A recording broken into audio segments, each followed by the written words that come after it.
We are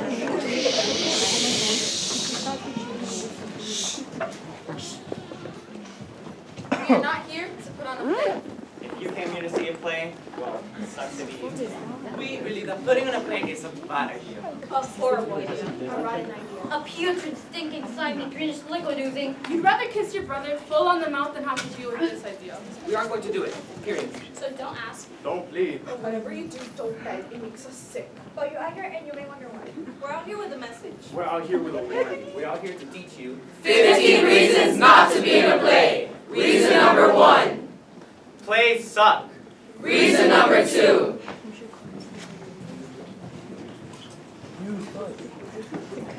When you were in 2nd grade, you had a teacher named Miss Griswold. She was older than God, and she smelled like stale coffee and gym socks. When she came in every morning, she said, Attention, students. Focus, focus, focus. Focus is the key to success. she invented amazing methods of torture using construction paper and popsicle sticks. She would turn perfectly normal questions into sadistic games of chance you would always lose. Miss Griswold, can I go to the bathroom? I don't know. Nay, you. What? Nay, you go to the bathroom. That's what I'm asking. Can I? I'm assuming that you can, but I don't know yet if you may. But Miss Griswold, I really have to go. Then you can go. Thank you. But you may not go without my permission. But you just did. By the time you had either made a puddle on the floor or had run out in desperation, a crime for which you paid by writing, "I will not run out of the room in desperation," 7 million times, with her breathing on you until you got it done. Miss Griswold. Miss Griswold. You had Miss Griswold, and she decided to put you in a play. You were only in 2nd grade, still in your formative years. The play was about loving the earth, and you spent weeks with your hands in paper mache trying to put together costumes and props. Only 7 years old, and so terribly impressionable. It was a play Miss Griswold wrote, and it had lines in it like, If we don't get busy and plant all those seeds, the earth won't be able to meet all our needs. No, Emily. Put more emphasis on the word needs. I want you to fully experience it. I want you to taste it now. Now say needs. needs. Say it like you mean it. Needs. Say it like the most important thing in the world is for you to sit and write needs. Needs? Say what I tell you all! And put in my own name, you do not say the word needs correctly! Much better. You were small for your age. Everything was so intimidating to you, especially Miss Griswold. Miss Griswold. She made you put on a tree costume. It itched like you had lice all over your body. When you tried to turn your head, you faced the inside of the tree, and you couldn't see. I can't see. Now, Emily, how are we going to say needs? With feeling, with passion. I don't want to come to your oven. Stop crying! Now where's my head of broccoli? Miss Griswold, I can't. Shut up! We're about to start! You felt tiny and inconsequential in a huge, overwhelming world, and she shoved you into a tree from which you couldn't escape. As you could see, the tree trunk was so small you could barely walk. You had to take tiny steps just to keep your balance. Only 10 minutes into the play, Jesse Gibbons, who was dressed up as a skunk, bumped into you. You fell. Yo. At age 7, in 2nd grade, you tackled down, and your short, unhappy life flashed before your eyes. You laid on the floor for the rest of the play because your arms were trapped at your sides. Miss Griswold was whispering frantically from the wings. Don't stop! Don't you dare stop! There's a naughty out there! No child should have to endure such trauma. No one stopped the play to help you up. And by the 2nd act of this 5-act epic called Mother Earth is your patient and you are the nurse, everyone had forgotten that you were in the paper mache tree and started to sit on you during all of their scenes. Such stress. The paper mache buckled over your face, and you couldn't see. And you knew your classmates dressed as skunks, chipmunks, and flowers were going to come crashing through your costume and suffocate you. Hour after hour, you could only lay there and stare at your own bark as your classmates recited their horrible lines. Oh, Earth, we love you like crazy. Sorry we sometimes get so sloppy and lazy. The trees all around like maple beach and ash. You shouldn't have to put it with water. It's trash. By the time By the time the play had ended, everyone had taken their bows and exited the stage. You were left there, a fallen, forgotten tree, feebly calling for help. By the time your mother had gotten there, you had given up and fallen to sleep. And in that sleep, you had your first nightmare, where Miss Griswold was a giant tree coming at you with 1,000 play scripts. You couldn't run, you couldn't scream, and you couldn't move. That dream came back night after night and started to scare you every single night. But even last week when you had it, you wet your bed. A classic case of post-traumatic stress syndrome. Poor child. So now, every single time you hear someone talk about a play, you smell paper mache, and you see the inside of a tree, and you hear Miss Griswold's voice say, Nick! Nick! and you walk away very, very quickly. Reason number 3.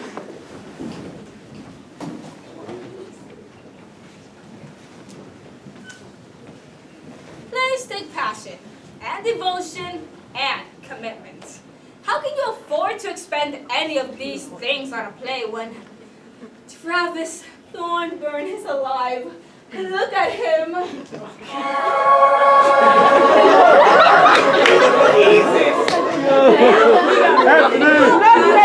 Anthony! On devotion, on commitment. You must direct it to him and to him alone.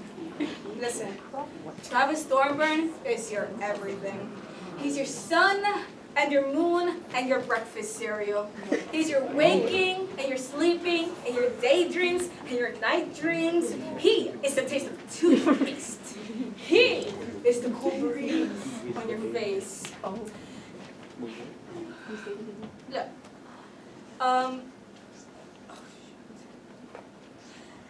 what more can you do than just try not to faint when he walks into a room? Honestly. And, I mean, do you guys know what happens at the end of a play? No?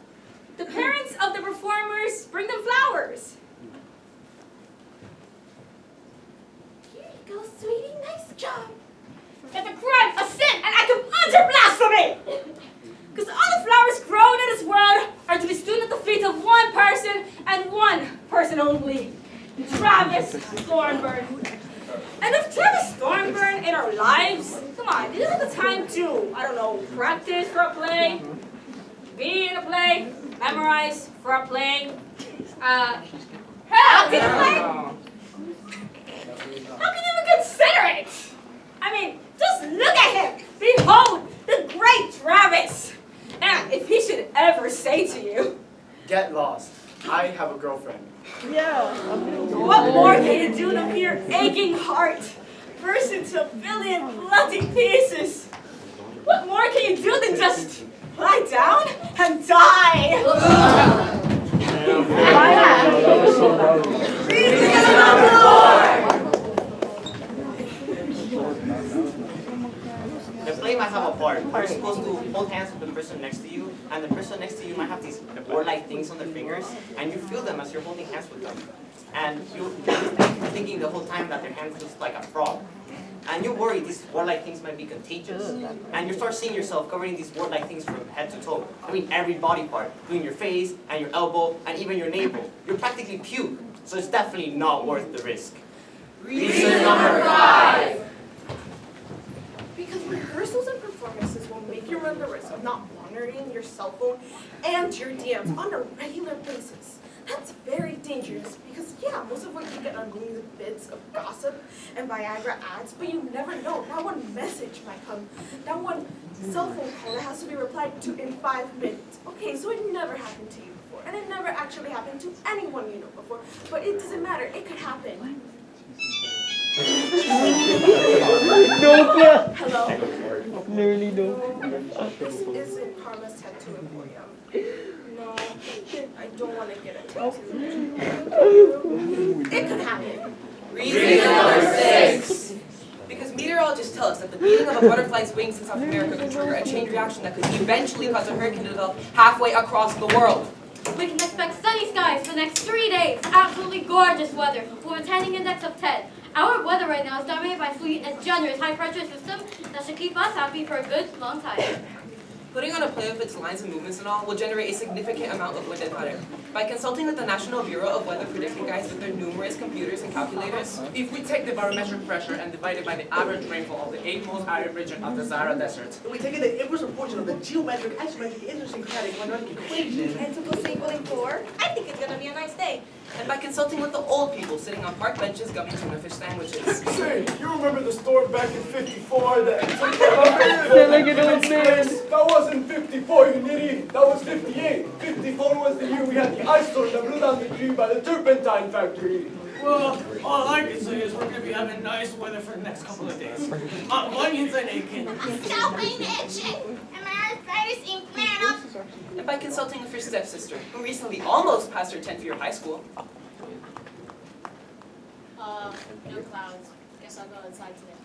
By consulting with all of these expert opinions on the weather, we can see the kind of disastrous effects that putting on a play can trigger. So if you've been planning on getting some vacation time, right now is certainly a nice time to take it. Wait a minute! This is Justin! A sudden disturbance in the airflow has radically changed the forecast. Forget all I just said. We have a massive storm coming our way. Rain, snow, sleet, hail, high winds, all about to clobber us in less than 24 hours. Expect massive power outages. Normally, I tell you not to panic, but in this case, panic! These numbers can't be right. According to the algorithmic confabulation of the 10th power of the 39 parallel. We had to destroy it's what's in the denominator. Putting the hard drive in over, can you see that? We're gonna get clobbered! Oh boy! I'm aching! Mother McCree! My bunions are about to explode! You're pulsing it. It feels like this is legit out too. Run for your lives, you coots. Head for the bingo hall, round that table. You know what's good for you.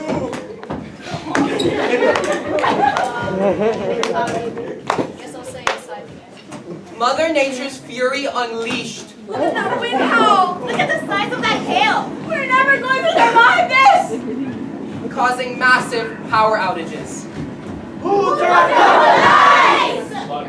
Food shortages, fear and trembling, panic on the streets, weather-induced chaos and pandemonium, all because Cleanup after the biggest storm of the century has barely begun. The governor estimates the damages will be in the billions of dollars, not to mention the untold lives disrupted. The nagging question is, what could have caused this massive storm? What disturbance in the air could have started it? We have here an expert in the field, Reed Brown, who almost passed his 10th year of high school. Reed, to what do you attribute this disaster? Somebody put on a play. Reason number 7. Oh my god.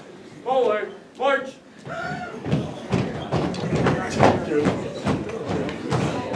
March, march. Halt. Left, face. Plays suck. Reason number 8! Because you're just too shy. You could barely get 2 words out of your mouth in front of an audience. Whenever you have an oral presentation in class, you just take a 0. A play? Oh no, that would kill you. You'd be mortified, staring out into those lights, knowing that people are staying there, judging you for what you're wearing, what you're saying, the way you're standing. You'd be mortified. I mean, it's a completely unreasonable request. To ask you to be in a play, that's a completely unreasonable request to ask you to be in a play. I mean, they might as well just tell you to stand against the wall so I can assemble a firing squad at you and have you shot, right? You're shy, remember? Hands freezing, armpits dripping, knees knocking, head pounding shy. Is that a problem? Is it? Just because you're shy, doesn't that mean you could just stay in a corner and be that way? Or does this society absolutely require it? No matter how traumatic it may be, you have to get up on that stage and start singing, and start do whatever some script tells you to? No, you're shy, damn it. Shy.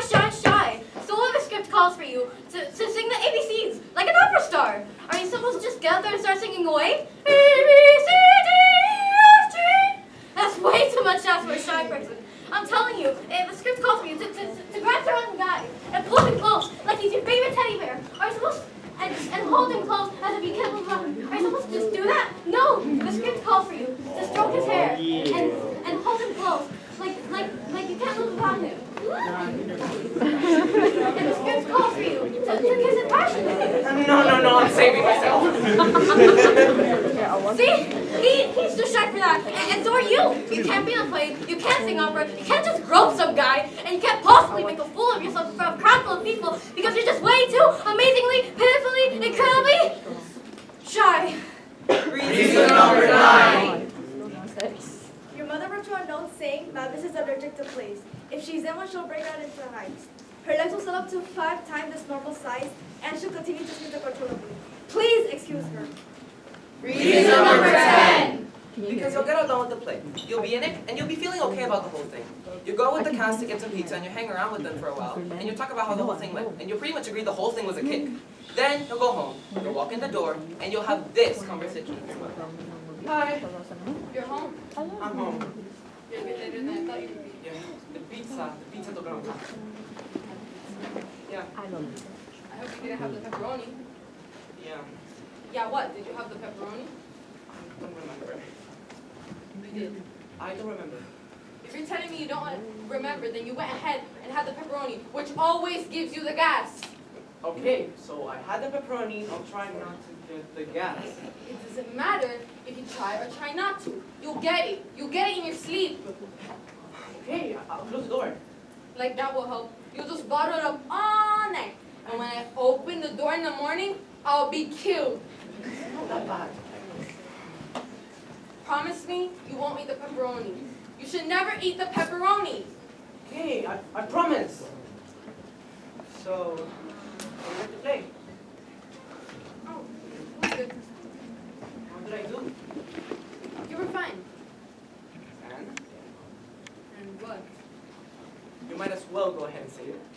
Say what? Say what you didn't like about it, what you didn't like about my performance. I didn't say I didn't like anything about the performance. I said the play was good, you were fine. What is wrong with being good and fine? You're good and fine always has a but attached to it. So go ahead and tell me now. I don't have anything to tell you, okay? The play was good, you were good in the good play. But? Why does there always have to be a but? I don't know whether there has to be a but. But there always is a but. And you can stand not to tell me about it. So if you don't tell me now, you probably come at 1 in the morning to wake me up and you decide you have to tell me. Or you decide you have to tell me just as I'm heading out of the door to go someplace important. So go ahead and tell me now. Maybe, Mr. Smart Alec, I don't have a but this time. Now I know you do. You try to deny it, I know it. Oh, really? Yes, really. The majorly huge but is now hanging in the air. Well, I guess it's just gonna have to hang. Because I don't have one. Yeah, that's right. The play was good. It was. I was good. You were. Great. I feel good about myself now. I'm glad you enjoyed it. I'm going to bed. Thanks for coming, Mom. There was one thing. I knew it! I didn't say but. There was one thing, it's the same as but. It is not. It is so. Fine. What would you expect? Perfection? I'm your mother, a thinking human being. So when I go to any other play or any other function, I might just have a criticism or two. Is that a crime? So tired. Then go to bed. No. Go ahead now. I'll tell you about my butts in the morning. No, I'm good. I'm feeling great. Just like I did in the play. Except there was at least one little problem. Wasn't there? Well, no. Go to bed. You're tired. Let me help you, Mom. Repeat after me. I like the play. I like the play. I like your performance. I like your performance. But But feeling blank. I'm listening. there were a few people. Oh, goody. And then you'll be up until 2:30 in the morning, listening to this woman take the good feeling you had and twist it like a dirty Kleenex until you never want to hear the word play again. Reason number 11.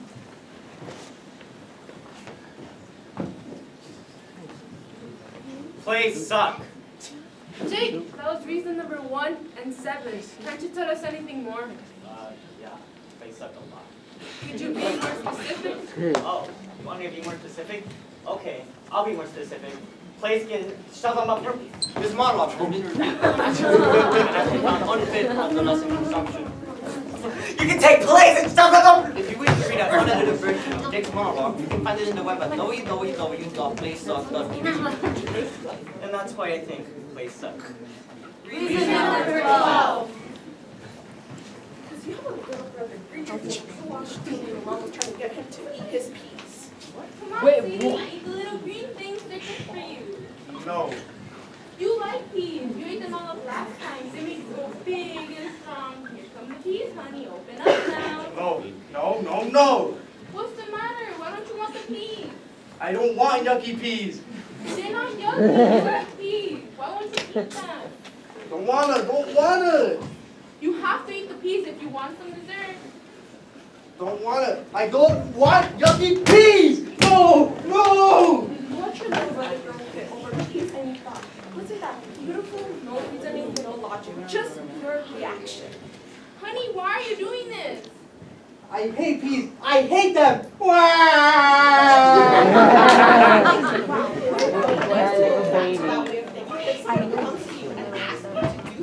Your first thought is, no, I don't want it, and you go with it. You should be in a play. No, Why not? don't want. But it'll be good for you. You used to like being in plays. It'll help you grow big and strong. Why? Why not? I don't wanna. That's no reason.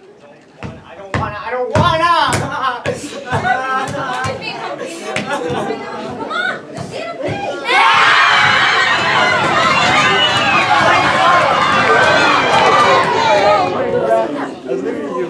Reason number 13.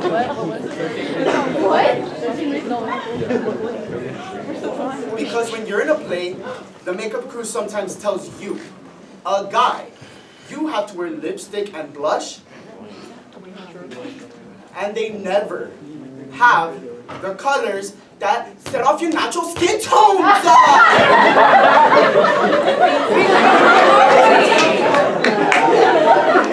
No, you cannot prove it. You suspect that you're the most important person in the world. No, you don't know why. You suspect that you're surrounded by spies and assassins, whose only mission in life is to eliminate you. Everywhere you go, you can see them scurrying around, watching you, observing you, your every movement of every day. Though you cannot prove it, you heavily suspect that if you should ever let your guard down, it is stealthy, silent, of enemy infiltrators should catch you unaware and take you down. The consequences will be dire. Not only will your family suffer, but your community, your state, your nation. Your elimination will create a massive domino effect that will lead to the demise of the entire world. People, bad prescribes of food.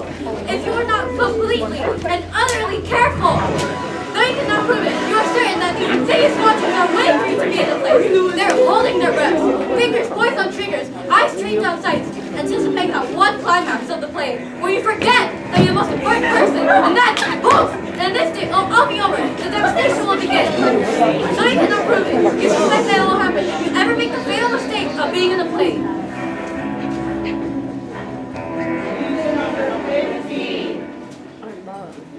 Go! I don't have reason number 15. He has it. I do not. You say you did.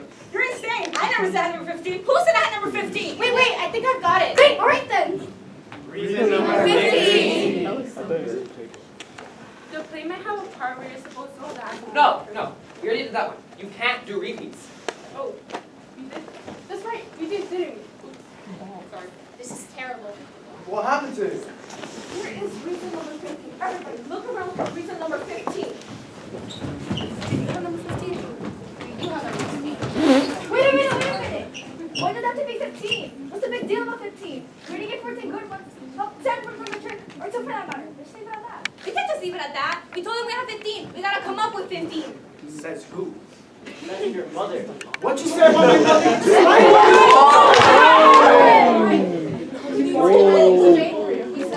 come up with 15 reasons.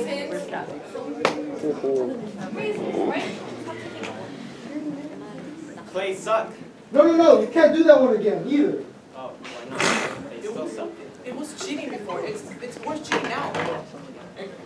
Alright, look. We clearly lost it, but we can come up with something. Come on, think. Reason number 15, why not to be in a play? Because the piranhas. What about the piranhas? They have teeth. Lots of them. And They bite little fishies. And the piranhas will go on.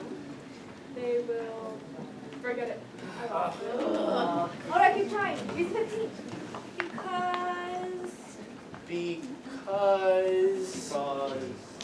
Because the one of the things she does. We're out to see the wizard. Please just stop it and concentrate. Because being in a play is ordinary. That sounds like reason 15 to me. Go on. I mean, practically everybody does it at one time or another. I do. Whether it's kindergarten, second grade, or high school, somebody gets you to try it. Now you're confused. That's right. So, if everybody's doing it, why should you? You're an individual. Figure it out now. You're not a ship for the herding. you've got that right. Yeah, you make your own choices in the world, don't you? So, when somebody says, hey, be in this play, just say no. No! That's right. No, no, no. And why? I'll tell you why. Yes, sir. Because being in a play is ordinary. I mean, lights, character, settings, makeup, all of that is old. All as the hills, baby.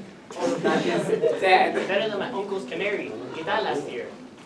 You want new? You want exciting? Then try this. You try getting up in front of an audience and telling them, we're not gonna put on a play. In fact, we're just gonna waste the next half hour telling you why we're not gonna put on a play. And you, my friends, are just going to have to love it. Did they? They what? Love it? I don't know. Should we ask? No, let's just bow. If the couple figure, they love it. Wait! What? After we bow and after they clap, what then? Well, we leave. Oh.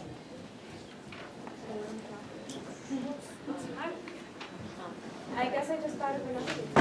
Too late. Let her talk. Because if you're in a play, you'll go through the whole thing and you'll get near the end.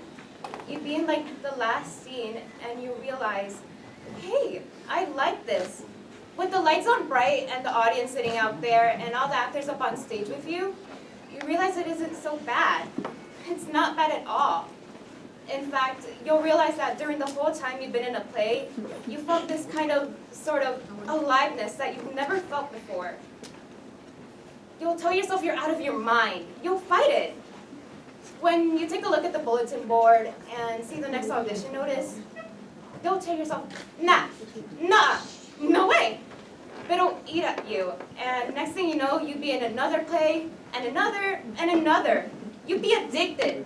And everybody knows that addiction isn't good, so don't do it.